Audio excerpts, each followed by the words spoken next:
আসসালামু আলাইকুম বন্ধুরা, কেমন আছেন আপনারা? আশা করি সবাই ভালো আছেন। আলহামদুলিল্লাহ, আমিও ভালো আছি। আবারও একটি নতুন ভিডিও নিয়ে আপনাদের সঙ্গে চলে এসেছি। মিজানুর রহমান আজহারী ওয়াজ। আপনারা যারা যারা মিজানুর রহমান আজহারী ওয়াজ শুনতে ভালোবাসেন তারা পুরো ভিডিওটা দেখে থাকবেন।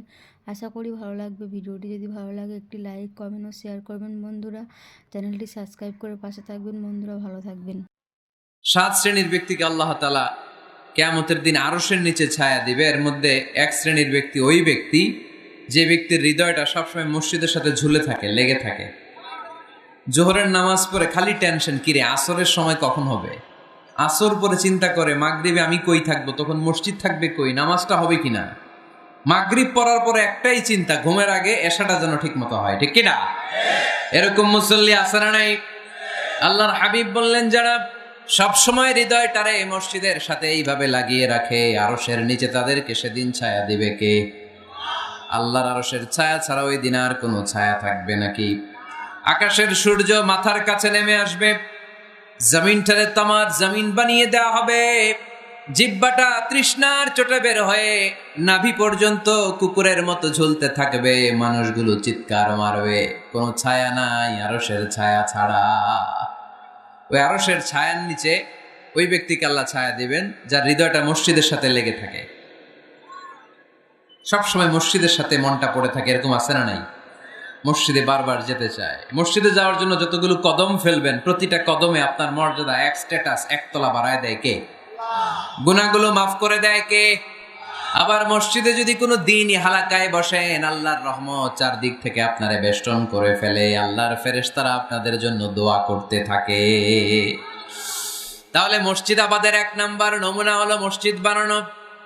মসজিদকে আবাদ করার 2 নাম্বার নমুনা হলো মসজিদে জামাতের সাথে সালাত আদায় করা।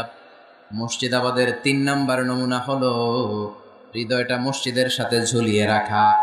মসজিদ আবাদের 4 নাম্বার নমুনা হলো নিজ হাতে মসজিদকে পরিষ্কার পরিচ্ছন্ন রাখা। মসজিদ ঝাড়ু দিচ্ছেন কে কে? দেখি হাত তোলেন। প্রত্যেক দিন দেন?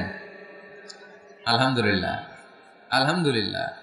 এটা সাইয়েদনা ইব্রাহিম আলাইহিস সালাম আর ইসমাঈল আলাইহিস সালামের ডিউটি ছিল। ডিউটিটা দিছিল কে? চিল্লায় বলেন কে? আল্লাহ বললেন, তাহহিরা বাইতিয়া লিত-তাইফিনা ওয়াল আকিফিনা ওয়ার রুকআইস সুজুদ। মসজিদেরি ঝাড়ু বারদার ও কামারে হাত শোনো আমার মুনাজাত। পড়েন, শোনো শোনো ইয়া এলাহি আমার মুনাজাত, শোনো আমার মুনাজাত। পড়েন আমিন। খাদেম ঝাড়ু দিল কিনা? মসজিদের ফ্লোর মুছলো কিনা?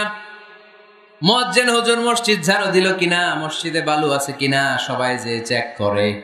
দায়িত্ব কি শুধু খাদেমের আর মুয়াজ্জিনের কাঁধের উপরে নাকি আমাদের কাঁধেও মসজিদ পরিচ্ছন্ন রাখার দায়িত্ব আছে? রাই 2 জন নবীকে আল্লাহ বললেন, সাইয়েদনা ইব্রাহিম যাকে উপাধি দিয়েছেন আল্লাহ খালিল, আমার মসজিদ পরিষ্কার করো, বাপ বেটা মিলে ঝাড়ু দাও।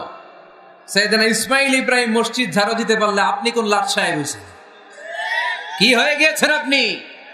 মনে জ্বালা, যন্ত্রণা, ঘরে মারামারি, শান্তি নাই, মসজিদে চলে যান, মসজিদ মুছে দেন, একটু ঝাড়ু দিয়ে দেন, আপনার ঘরের সব অশান্তিরে শান্তি বানায় দিবে কে?